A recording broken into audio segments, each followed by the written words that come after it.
facile de se présenter soi-même, surtout en quelques mots.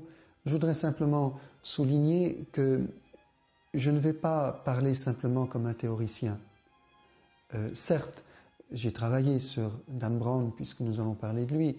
Je vais le situer sur le contexte du Nouvel Âge. J'ai beaucoup travaillé le Nouvel Âge, mais ça pas simplement comme un théoricien.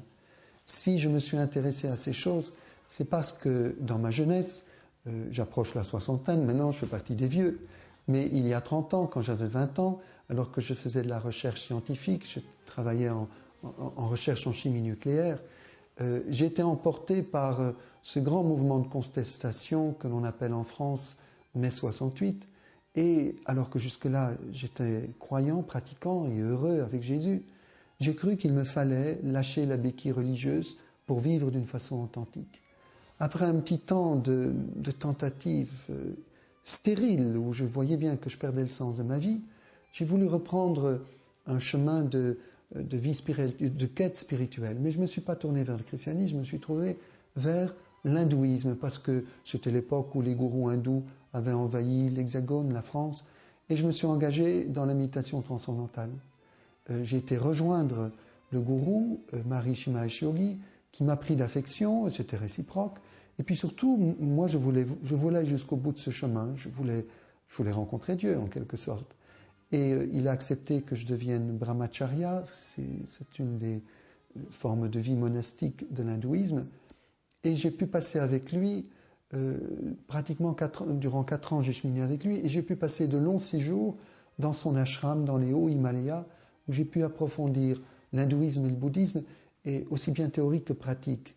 Donc tous ces naturalismes qui sont tellement diffusés aujourd'hui comme étant la religion primordiale, etc. J'en reparlerai dans quelques instants à travers le culte de la grande déesse, qui est un naturalisme dans une version occidentale, mais que l'on retrouve très bien dans l'hindouisme, etc.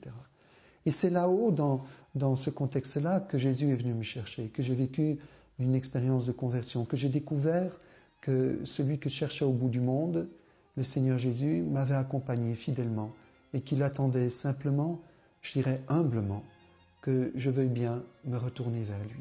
J'étais complètement bouleversé par la fidélité de Dieu qui continuait à m'aimer alors que je l'avais trahi, lâchement trahi, et qui m'offrait toujours son amour. Alors je suis revenu évidemment, je l'ai suivi, mais je ne me suis pas arrêté là, ne sachant pas quoi faire de cette expérience très difficile à intégrer. J'ai cherché des gens qui puissent m'aider à comprendre comment intégrer la mystique orientale à la mystique occidentale. Je ne me suis pas adressé à l'Église, je n'ai pas osé, ce qui était une grave erreur, parce que du coup d'autres personnes m'ont accueilli. Je ne me suis pas tout de suite rendu compte que j'étais accueilli par une école ésotérique, une école néognostique, nous en reparlerons aussi, un peu dans la mouvance des Rose-Croix, c'est très large les Rose-Croix, hein, mais pour que vous voyez un petit peu, avec pas mal de pouvoirs occultes. Et voilà que moi, sincèrement converti, sous prétexte d'évangile, parce que ces gens commentent les évangiles, et m'invitent à pratiquer l'occultisme, sans me dire que c'est de l'occultisme, moi je ne connaissais pas ces choses-là, mais en me disant, tu as eu des dons de Dieu, Jésus faisait des miracles, tu as de grands dons, il faut les mettre au service de tes frères. Et ainsi, pendant 2 ans, j'ai pratiqué ce qu'il faut appeler de la magie, même si c'était la magie blanche pour le but de faire du bien, mais c'était de la magie, avant que le Seigneur n'ouvre une seconde fois mes yeux et que je me rends compte que je travaillais avec des soi-disant anges guérisseurs qui étaient en fait des entités démoniaques et que j'étais à nouveau tombé dans les filets de l'ennemi. J'ai évidemment demandé pardon au Seigneur et reçu les prières de délivrance nécessaires pour couper les liens que j'avais contractés avec le monde occulte. Et puis là, je me suis quand même rangé et j'ai suivi un chemin normal donc de vie consacrée, de vie religieuse, de vie monastique, cheminé vers le sacerdoce. Et j'ai eu cette chance de pouvoir faire de longues études de théologie. J'en avais besoin pour comprendre, intégrer toutes ces expériences tellement multiples que j'avais vécues en à peu près 10 ans. Il m'a fallu, j'ai pu faire 10 ans de séminaire en France, puis à Rome, puis à Louvain, pour pouvoir intégrer tout cela. Et pour le moment, je suis professeur à l'Université catholique de Lyon. J'enseigne aussi la théologie au séminaire de Ars et au Studium intermonastique de France. Mais pendant les 30 ans, c'est à peu près 30 ans entre cette expérience et maintenant, j'ai toujours continué à approfondir aussi bien ces traditions orientales, ces naturalismes, que toute la montée de ce nouvel âge dans lequel j'avais été piégé, parce que l'école néognostique dans laquelle j'étais entré se situait sur l'horizon de ce nouvel âge. Et ainsi, je l'ai évidemment approfondi dans ce sens-là. Oui, on peut dire que je suis un théoricien, mais je suis un théoricien qui l'ai vécu. Et c'est avant tout parce que je l'ai vécu et j'ai pu expérimenter combien ces chemins nous égarent loin de l'unique Seigneur et l'unique Sauveur Jésus, notre bien-aimé Seigneur. Eh bien, c'est parce que j'ai vu combien tout ça pouvait nous éloigner et nous conduire, sans même s'en rendre compte, dans les filets de l'ennemi, que finalement, sur le conseil de mon père spirituel, j'ai commencé à parler, à témoigner et à publier des ouvrages sur toutes ces questions. Et je suppose que c'est en raison de cela que vous m'interrogez aujourd'hui sur le Da Vinci Code.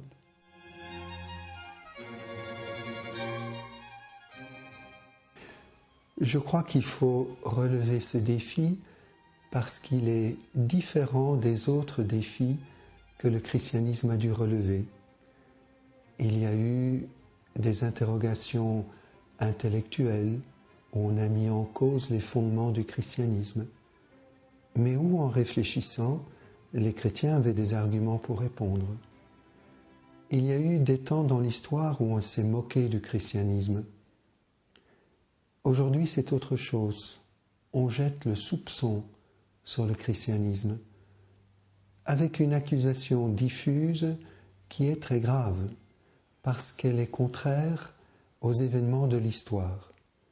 Tout particulièrement, on soupçonne l'Église d'une énorme machination, c'est-à-dire d'avoir inventé toute l'histoire du Christ, de sa divinité, d'avoir construit artificiellement tout le dogme. Autrement dit, on jette le soupçon qu'il n'y aurait rien d'objectif dans tout ce que propose l'Église, et que de plus, cette Église serait un pouvoir tentaculaire qui serait prêt à tout, jusqu'à verser le sang, pour maintenir son pouvoir sur les hommes.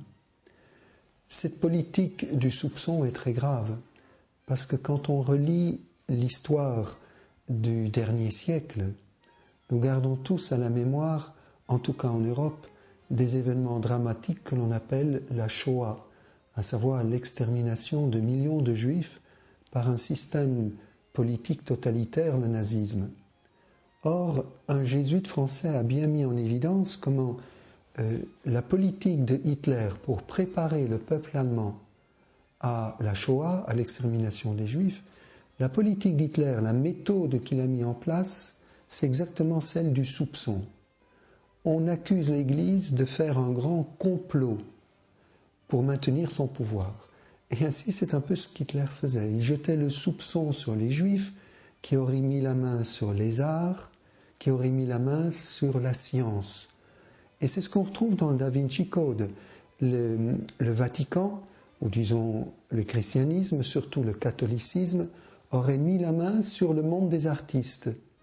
Et dans son autre ouvrage, Anges et démons, l'ouvrage que Dan Brown avait écrit avant le Da Vinci Code, il accusait indirectement, parce que c'est un roman, l'Église, et là précisément le Vatican, à avoir mis la main sur la science. Donc nous avons ce soupçon d'une Église omniprésente qui garde son pouvoir, fût-ce au prix du sang, et qui a tout un complot d'une sorte de pouvoir mondial en cachant la vérité du christianisme. Alors, je dis, ce parallélisme semble très dur, et en même temps, il me semble important de le voir. Nous ne sommes pas devant une attaque comme les autres. Si je peux le dire dans un langage philosophique, l'objet formel de l'intelligence, c'est la vérité. L'intelligence cherche spontanément la vérité. Alors ici, comment nous défendre avec notre intelligence devant un document qui est un tissu de mensonges?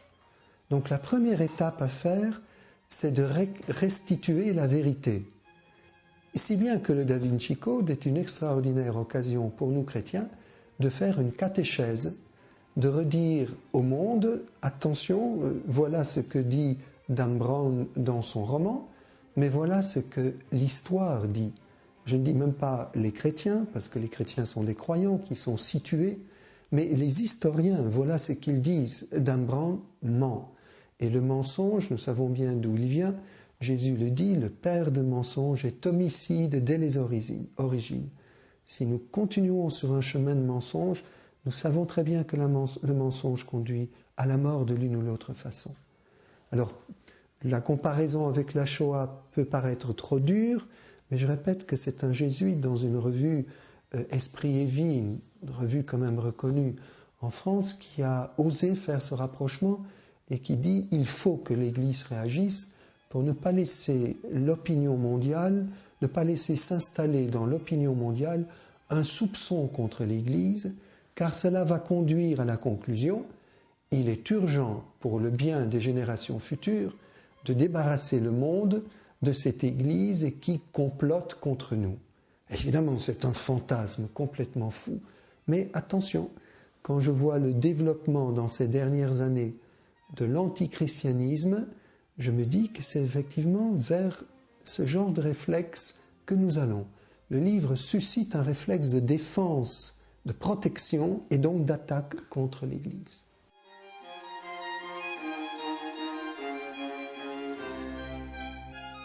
Je crois que le Da Vinci Code nous donne, la température de ce que le monde pense du christianisme aujourd'hui. Évidemment, ce sont des termes très généraux. Je ne fais pas abstraction des chrétiens qui pensent autrement. Mais c'est intéressant de voir quelle est l'opinion publique sur le phénomène du christianisme aujourd'hui.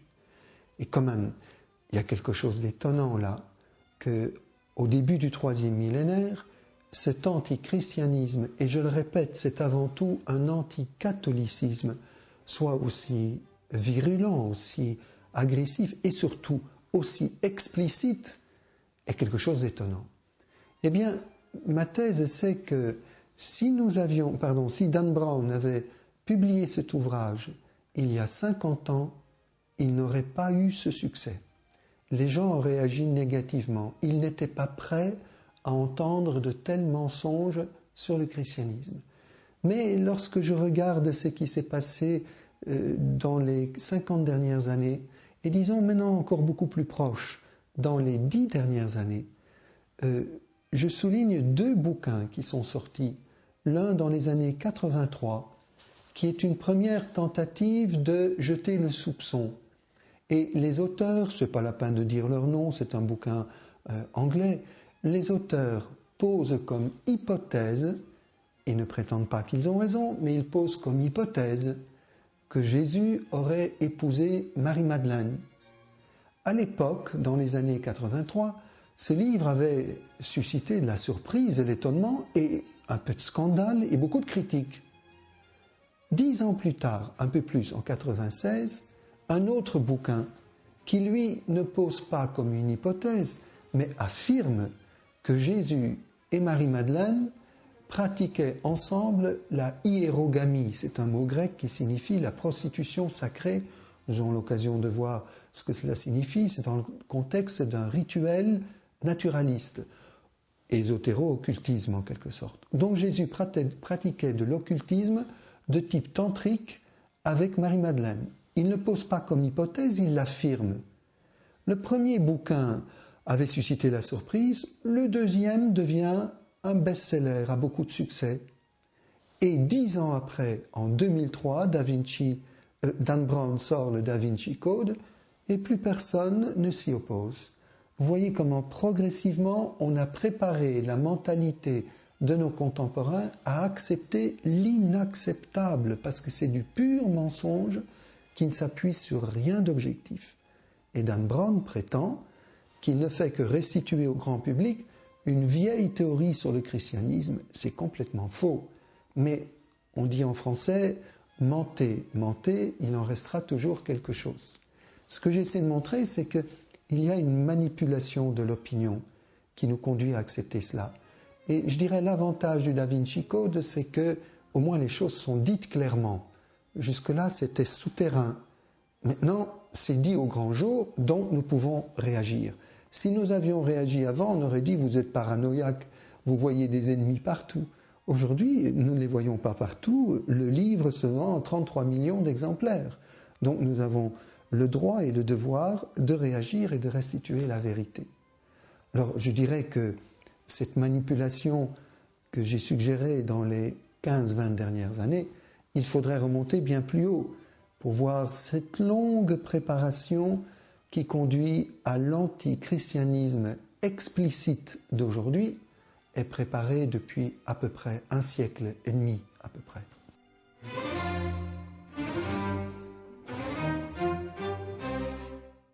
Je pourrais dire qu'aujourd'hui, Dan Brown est le héros, le porte-parole le plus connu et le meilleur de ce qu'on appelle le Nouvel Âge, le New Age anglais.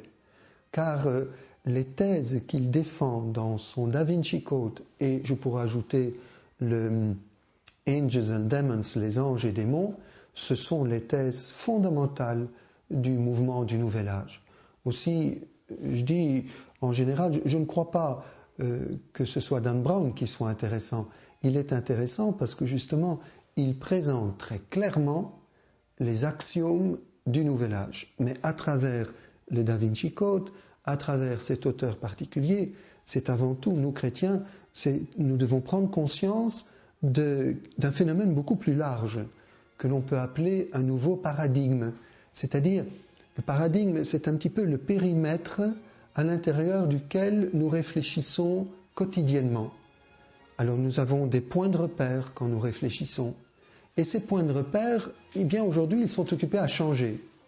Jusqu'il y a 50 ans, les points de repère de la réflexion de tout le monde, y compris des non-croyants, c'était quand même des points de repère judéo-chrétiens. On avait une certaine vision de Dieu comme un être transcendant, un être personnel, un Dieu créateur, différent de la création. Nous avions l'image spontanée, même si nous n'étions pas croyants, d'un homme qui est en marche vers une amélioration, qui est en quête spirituelle. Nous avions l'image spontanée d'un certain rapport entre la nature et les créateurs, etc. Et c'est sur cette image globale que tout un chacun, nous construisons notre vie en fonction de certaines valeurs, etc. Or, tout cela est occupé à changer, et à changer très vite. Et nous posons nos réflexions quotidiennes sur d'autres fondements. Nous nous référons à d'autres valeurs, et donc nous allons orienter différemment notre vie si nous ne faisons pas attention. Or, le Da Vinci Code, très subtilement, sous la forme d'un roman qu'il met en scène des personnages, bien, nous présente les grands principes de cette nouvelle façon de voir la vie et de cette nouvelle façon de conduire notre vie, de chercher la vérité, d'éventuellement chercher Dieu. Et donc, à travers le Da Vinci Code, notre analyse et notre critique doit s'élargir et doit se confronter à ce mouvement du Nouvel Âge et aux principes du Nouvel Âge. Ce Nouvel Âge qui ne date pas d'aujourd'hui, encore une fois. Les choses nouvelles n'ont de succès qu'après un petit temps. Il faut que les mentalités s'adaptent, s'habituent. Or, le Nouvel Âge est apparu, on peut le situer dans les années 60, on peut même dire 64, parce que c'est l'année de fondation de deux communautés appartenant au Nouvel Âge qui vont devenir des points de repère de ce nouveau paradigme. Aux États-Unis, en Californie, la communauté Esalen, et en Écosse, la communauté Findhorn. J'en dis pas plus sur ces deux communautés, c'est plus un repère historique.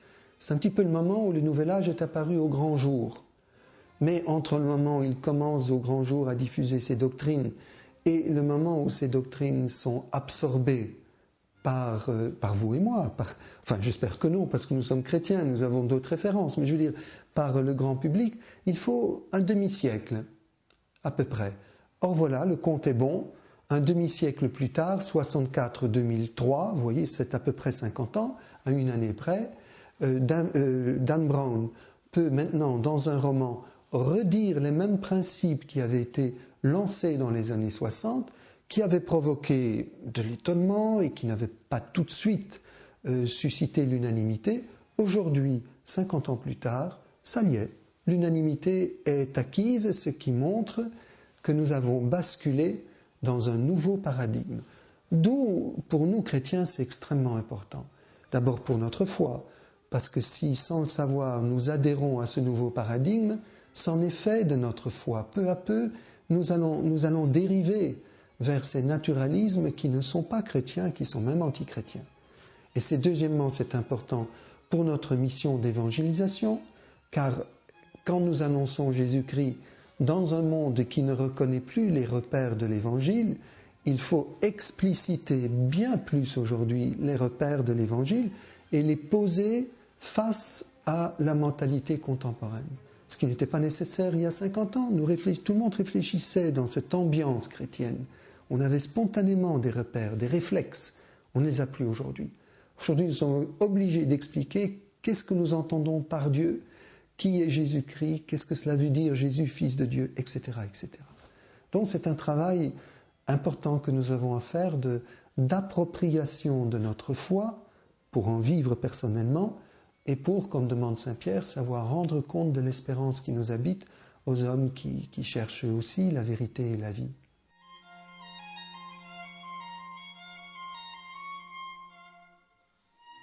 La force de Dan Brown, c'est que non seulement il dit les principes du naturalisme, ce que toute la littérature du Nouvel Âge fait depuis 50 ans, mais il ose aujourd'hui, ce qu'on n'osait pas faire avant, il ose les présenter en opposition avec le christianisme. Il ose dire tout haut, c'est ça le Nouvel Âge ou le christianisme, mais pas les deux. Il faut choisir. Et ça, c'est nouveau. Jusqu'à présent, le Nouvel Âge essayait de passer d'une façon, dirons, très tolérante, qu'on l'on pouvait être Nouvel Âge et chrétien, etc. Aujourd'hui, c'est terminé. Il y a un affrontement. Et personnellement, je crois que c'est une bonne chose, au sens où nous sommes obligés de faire notre choix. Là, Dan Brown a raison, c'est ou bien le Nouvel Âge ou le christianisme. Les deux, c'est pas possible.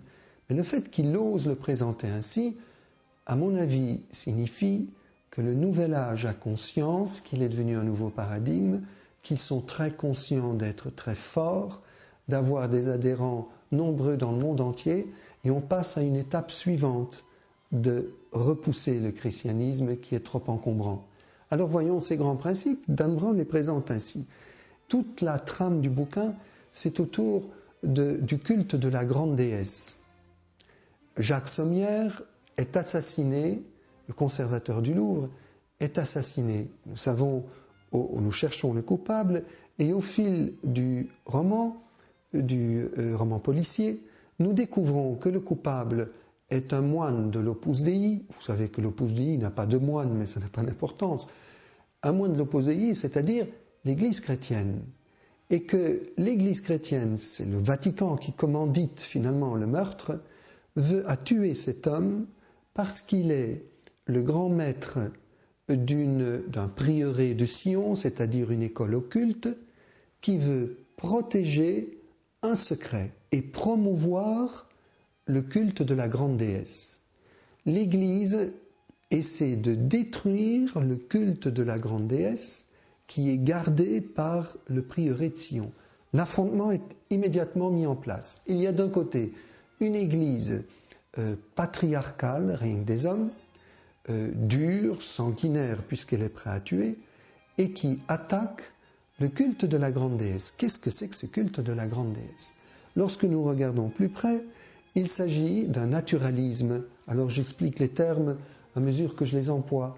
Un naturalisme, c'est une doctrine dans laquelle la nature est divinisée, ou que Dieu est naturalisé. Une identification entre la nature et le divin. Alors ce n'est certainement plus un Dieu transcendant, puisqu'il est identique à la nature. Ce n'est pas un Dieu créateur, puisque Dieu et la nature se confondent. Ce n'est pas un Dieu personnel. C'est une énergie immanente à notre monde. Pour le dire clairement, c'est l'énergie de la fécondité. La fécondité, c'est un culte de la fécondité qui est représenté comme une déesse parce que la femme est plus proche du concept de fécondité au niveau symbolique que l'homme. Et cela se réfère en quelque sorte à des religiosités très primitives que l'on découvre, enfin qui vont surtout fleurir au néolithique, c'est-à-dire au moment où les hommes, les premiers hommes, vont découvrir l'agriculture. et vont faire un rapport entre la fécondité de la terre et la fécondité de la femme. Alors va se développer un culte de la fécondité représenté par des petites statues dans lesquelles on voit un personnage, on devine un personnage féminin avec un très grand ventre, l'utérus symbole de fécondité, et des très grands seins, symbole de fécondité aussi. Alors, c'est un naturalisme. Et voilà, c'est vers ces cultes néo-païens, c'est une forme de paganisme, ce sont des formes de religiosité très primitives, qui ont justement au cours de l'évolution été remplacées par le christianisme.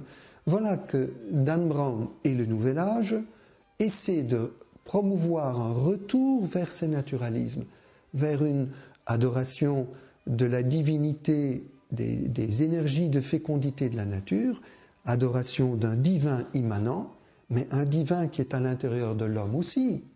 Car si la nature est divine, alors moi aussi je suis divin. Et donc, le projet à travers ce culte de la grande déesse, c'est de célébrer la divinité de l'être humain. Et comment l'être humain va-t-il découvrir sa divinité? Eh bien, l'être humain est soit masculin, soit féminin. Voilà deux polarités à l'intérieur de cette grande énergie de la fécondité naturelle. Il suffit de rassembler le positif et le négatif en électricité, disons le masculin et le féminin, et l'homme et la femme, reconstituant une sorte d'unité primordiale, vont découvrir qu'ils sont Dieu. C'est cela les rituels hiérogamiques ou prostitution sacrée. Nous avions ça dans les peuplades primitives, où chaque année le roi s'unissait sexuellement, charnellement, avec une prêtresse dans les temples pour attirer la fécondité sur les troupeaux, sur la nature et sur les hommes et les femmes, c'est-à-dire sur tout son pays. C'est cela la hiérogamie. On trouve des traces de cela dans les Bibles. Les prophètes fulminent contre les Baals. Baal et Astarté sont justement des couples, oui, soi-disant de divinités païennes, mais ce sont des rituels où on pratiquait la hiérogamie. Les prophètes fulminent contre les collines et contre les pieux sacrés. Ces collines, c'était des lieux où il y avait des temples où se pratiquait la prostitution sacrée.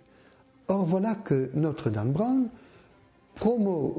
tend à promouvoir le retour au culte de la grande déesse, au rituel hiérogamique, en accusant le christianisme de n'être qu'une déchéance de ce culte de la grande déesse, d'être un mensonge, une distorsion, d'être une histoire d'hommes qui ont voulu étouffer le culte de la grande déesse et le remplacer par leur propre pouvoir. Mais vous voyez qu'à travers cela, c'est la divinité immanente du naturalisme qui s'oppose au Dieu transcendant, c'est la prétention de l'homme d'être naturellement divin qui s'oppose au message chrétien dans lequel nous disons que nous sommes créés mais appelés par Dieu à participer à sa propre vie en accueillant la grâce divine que notre Sauveur Jésus-Christ nous donne dans l'Esprit Saint. Nous considérons que nous avons besoin d'un Sauveur et qu'en acceptant, en accueillant son salut, nous recevons l'Esprit Saint et que cet Esprit nous rend participants de la vie divine. Saint Pierre nous le dit dans sa deuxième lettre au chapitre 1, verset 4. Mais nous ne sommes pas fils de Dieu par nature, nous le devenons par adoption, par accueil de la grâce. Dan Brown, le naturalisme, le Nouvel Âge dit « pas du tout, vous êtes des dieux ». Ça vous rappelle rien? Genèse 3, vous serez comme des dieux, connaissant le bien et le mal. C'est exactement le message du serpent qui nous est de nouveau proposé. Vous êtes des dieux, devenez des dieux, et pour faire l'expérience que vous êtes des dieux, il suffit de vivre l'union charnelle avec une femme, même pas forcément votre épouse, c'est vivre cette union charnelle pour expérimenter ces énergies de fécondité à l'intérieur de vous. Ces énergies sont divines, donc vous faites l'expérience que vous êtes divin. C'est une forme de tantrisme occidental dans un contexte d'un retour vers un néopaganisme que nous propose Dan Brown. Il nous le propose dans un style agréable à lire, il nous le propose d'une façon dite très scientifique, parce que les personnages qui nous en parlent sont de soi-disant professeurs en symbolique religieuse à Harvard. Ça n'a jamais existé, la symbolique religieuse, mais ça fait bien dans le texte. Il nous le propose sur les lèvres d'un historien qui est un pseudo-historien, c'est un personnage d'un roman qui ne raconte que des erreurs historiques.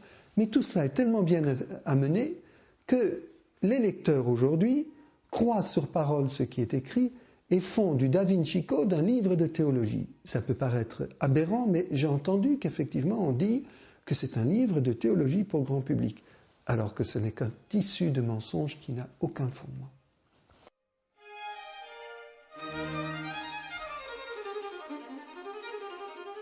Tout le Nouvel Âge est un grand néognosticisme. Je dois expliquer un peu mes termes ici. La gnose est un terme grec qui signifie connaissance. Mais ce n'est pas la connaissance au terme où nous l'entendons dans la Bible. Dans la Bible, le mot connaissance veut dire cette connaissance, mais par effusion de l'Esprit Saint. Quand nous disons que nous connaissons Dieu, ça veut dire que Dieu se donne à nous, se donne à connaître, se répand dans notre cœur et que nous goûtons qui il est parce qu'il nous transforme en lui. Ici, la gnose signifie un savoir, somme toute assez théorique, exactement le savoir que je viens de vous décrire. On dit à l'adepte, dans un contexte d'une initiation ésotérique et occulte, on lui révèle qu'il est Dieu par nature et que donc il a des pouvoirs occultes. C'est donc une initiation ésotéro-occulte. La gnose, nous pouvons dire que les mystères d'Isis, d'Éleusis sont des gnoses. Alors, la gnose qui se développe dans le contexte du christianisme s'appelle le gnosticisme. C'est très ancien, hein. Déjà au IIe siècle, le gnosticisme était, disons, très virulent contre le christianisme. Par exemple, le premier ouvrage de théologie de la tradition chrétienne s'appelle l'Adversus Héréses, contre les hérésies. Il est signé du second évêque de Lyon, saint Irénée. Et saint Irénée dialogue ou répond au défi de la gnose. Vous voyez bien qu'il n'y a rien de nouveau, hein. Le Da Vinci Code de l'époque, il existait déjà. Alors, c'est un gros bouquin comme ça, où saint Irénée répond à toutes les gnoses de son époque. Ces gnoses, donc ces écoles ésotériques, prétendaient que l'on était Dieu par nature, mais ils présentaient leur discours, c'est ça qui est dangereux, ils présentaient leur discours en empruntant le vocabulaire et les personnages des évangiles, exactement ce que va faire Dan Brown. C'est-à-dire que les gnostiques coulaient leurs doctrines, qui pour nous sont hérétiques, les coulaient dans l'évangile. Et ils donnaient des titres à leurs ouvrages, ils les appelaient des évangiles. Et voilà pourquoi l'Église, dans son discernement, dit ce ne sont pas des évangiles, ce sont des apocryphes. Ce sont des ouvrages qui prétendent être évangiles, mais qui ne le sont pas. D'abord, ils n'ont pas une origine apostolique, ils ne procèdent pas des apôtres. Ils sont tardifs. Les évangiles canoniques inspirés datent du 1er siècle. Les évangiles gnostiques datent tous au plus tôt du 2e siècle jusqu'au 4e ou au 5e siècle.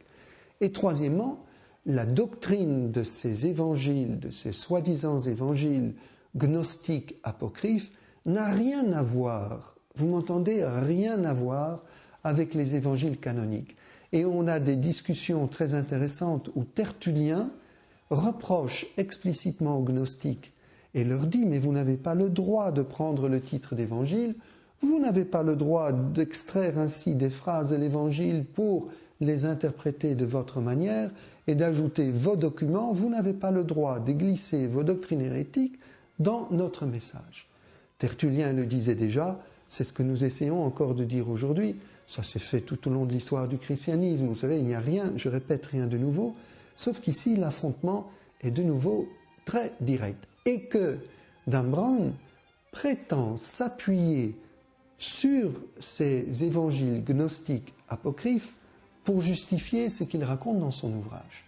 Donc, lui-même, reproduisant ces doctrines, il se situe dans la ligne du gnosticisme, disons néognosticisme, comme tout le Nouvel Âge. Alors voyons un petit peu ce qu'il raconte à ce niveau-là. Donc, premier mensonge, sur lequel il insiste, selon lesquels les apocryphes seraient antérieurs aux évangiles canoniques.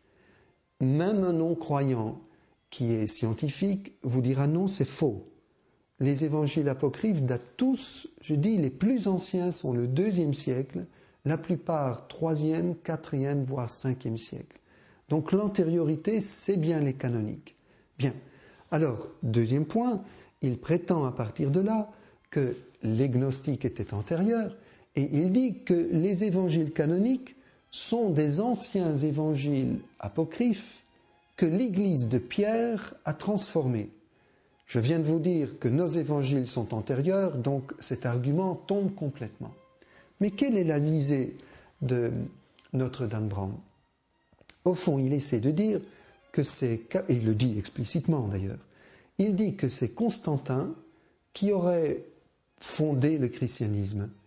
Il dit Constantin rassemble en 325 le concile de Nicée, c'est tout à fait juste, non pas parce que lui a décidé qu'il y aura un concile, mais il est l'empereur et les évêques se réfèrent à l'empereur pour rassembler tout le monde. On a, Dieu merci, des descriptions très détaillées, les historiens ont des documents très détaillés de ce premier concile œcuménique de 325. Nous pouvons donc montrer page par page que Dan Brown ment. Même ici, dans notre monastère, nous ne sommes quand même pas la Bibliothèque nationale de France, je peux aller vous chercher un bouquin, l'ouvrir devant vous et vous lire la description de tout ce que nous savons, des documents de l'époque sur le concile de Nicée. Nous savons le nombre d'évêques qui étaient là. Nous le savons par 2 historiens différents et un père de l'Église. Le nombre varie de quelques dizaines, ce qui veut dire c'est à peu près 300, un peu moins de 300 pères de l'Église, c'est quand même important. Constantin aurait, selon Dan Brown, convoqué les évêques pour qu'ils votent pour la divinité de Jésus. Jusque-là, Jésus aurait été considéré comme un homme ordinaire. Jésus, on découvrira plus loin, aurait été marié avec Marie-Madeleine, mais Jésus n'aurait jamais prétendu être fils de Dieu.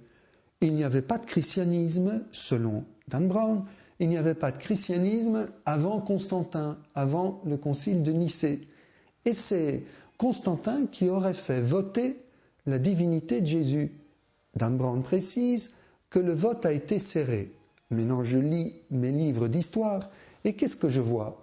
Que le concile a été rassemblé, non pas pour la divinité de Jésus, mais pour réagir contre une hérésie d'un prêtre qui s'appelait Arius. Et Arius mettait en cause que Jésus soit pleinement Dieu. En quelque sorte, son but, c'était de sauvegarder la pureté de Dieu. Il avait du mal à imaginer que Dieu, l'infiniment pur, descende dans une humanité marquée par le péché. Alors il dit non, non, Jésus est un intermédiaire entre Dieu et les hommes. Immédiatement, les évêques ont froncé les sourcils, ont dit mais ça ne marche pas ça. Ils ont suscité un concile pour que on trouve et on définisse des termes qui, pour toute l'histoire de l'Église, signifieraient clairement que Jésus est pleinement Dieu. Et là, c'est le terme homoousios, c'est un terme grec qui signifie consubstantiel, que nous disons tous les dimanches dans notre credo. Il est de même nature que le Père. C'est ce terme homoousios qui a été soumis au vote des pères de l'Église, qui d'abord, pendant plusieurs jours, ont discuté quel serait le meilleur terme. C'est ce terme homoousios qui a été voté à l'unanimité, moins 2 voix. Vous voyez bien que tout est faux chez Dan Brown, même les choses élémentaires que nous pouvons tous vérifier. Donc ce n'est pas M. Constantin qui fonde l'Église, à Nicée, ce sont les pères, les évêques, qui définissent un terme pour que soit sauvegardée la pureté de la foi chrétienne. D'ailleurs, avec un petit peu de bon sens, si le christianisme commence en 325, de quoi parlait-on avant 325? Si Jésus est un homme comme les autres, mais sur quoi les pères de l'Église ont-ils écrit? Si Jésus est un homme comme les autres, pour qui les martyrs ont-ils versé leur sang? Et que faisons-nous de toute la littérature patristique? Que faisons-nous d'un Saint Irénée, d'un Justin qui meurt martyr vers les années 160 et qui témoigne déjà de la divinité de Jésus? Que faisons-nous de Saint Clément, d'Origène et de tant d'autres qui tous ont affirmé la divinité du Christ? Et même si nous cherchons la foi populaire, la lettre des Diognètes, c'est vraiment la foi du peuple de Dieu, affirmait fièrement que Jésus est Seigneur et Sauveur, Fils unique de Dieu. Pour celui qui connaît tant soit peu le christianisme, cet ouvrage de Dan Brown est une monstruosité de mensonges. Et pourtant, le succès est là. Alors voilà, il fait exactement le même travail que les gnostiques. Il essaie de récupérer le christianisme en prétendant que les chrétiens sont des menteurs et de substituer au message chrétien son propre message qui n'a rien à voir avec l'Évangile et qui est une gnose, qui est une prétendue connaissance de la divinité de l'homme, une prétendue connaissance d'un Dieu immanent, ce que je viens de dire à quelques instants, d'une grande déesse que l'on pourrait expérimenter dans des rituels hiérogamiques. Au fond, c'est une lamentable régression vers un néopaganisme auquel Dan Brown nous invite, mais dans un style très agréable, qui est comme un hameçon caché, dirons qui est comme un appât, mais dans cet appât, il y a un hameçon qui est caché, et cet hameçon est très dangereux.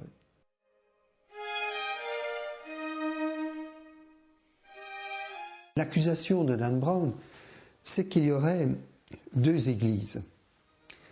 L'église que nous connaissons, une église exotérique, exo veut dire extérieur, une église qui adresse son message à l'extérieur.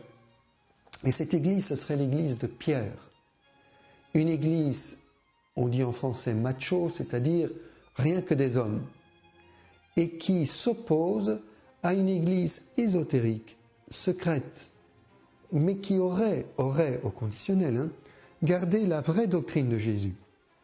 Et cette église serait l'église de Marie-Madeleine, une église dirigée par une femme. Vous voyez, ce serait l'église de la grande déesse.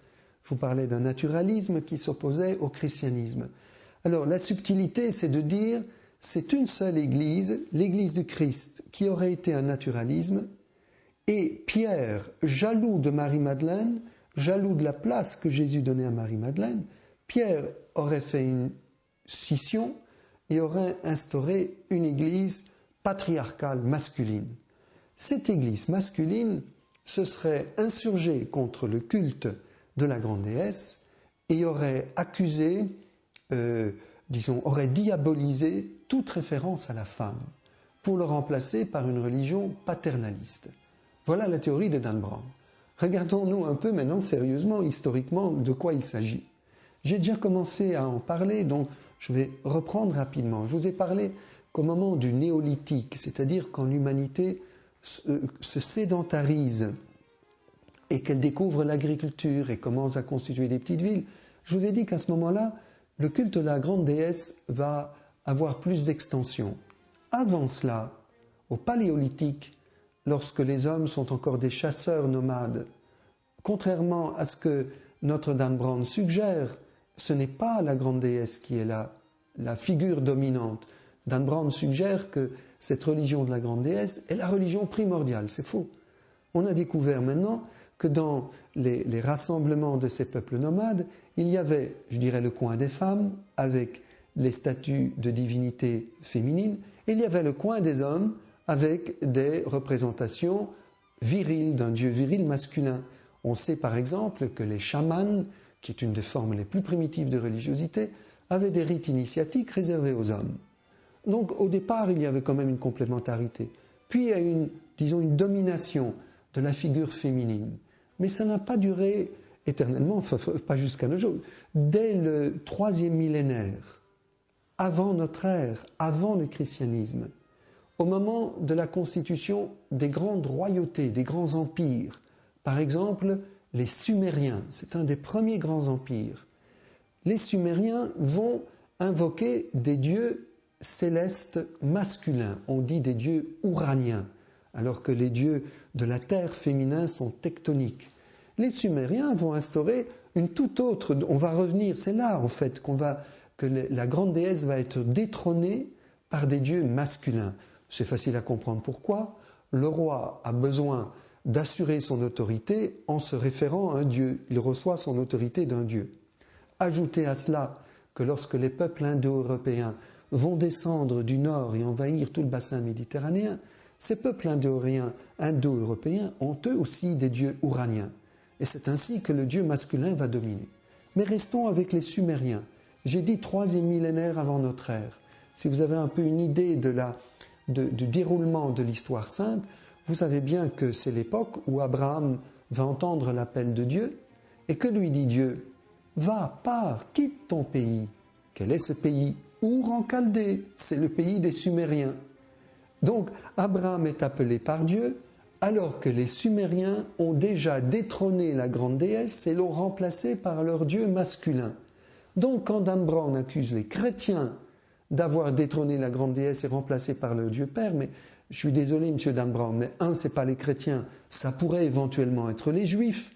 Mais je viens de dire que ce ne sont pas les juifs non plus, puisque l'appel qui repose sur Abraham, qui fait quitter Abraham Our en Chaldée, est postérieur à cette grande, disons, même pas révolution, mais évolution religieuse qui a fait que la déesse a été remplacée par un dieu masculin. Encore une accusation, mais qui est historiquement totalement fausse. Mais on sent bien ce qu'il y a, quel est le but de M. Dan Brown derrière cette attaque.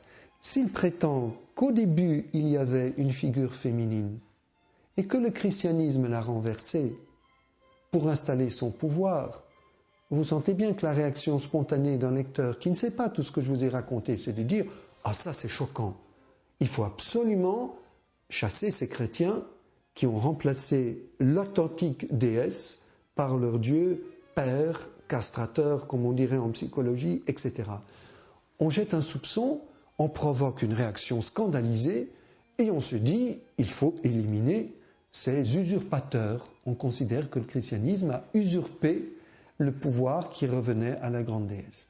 C'est lamentable, encore une fois, comme mensonge, mais le plus fort, c'est que bon nombre de nos contemporains ne se rendent pas compte que ce qu'on leur raconte n'a rien à voir avec la vérité historique.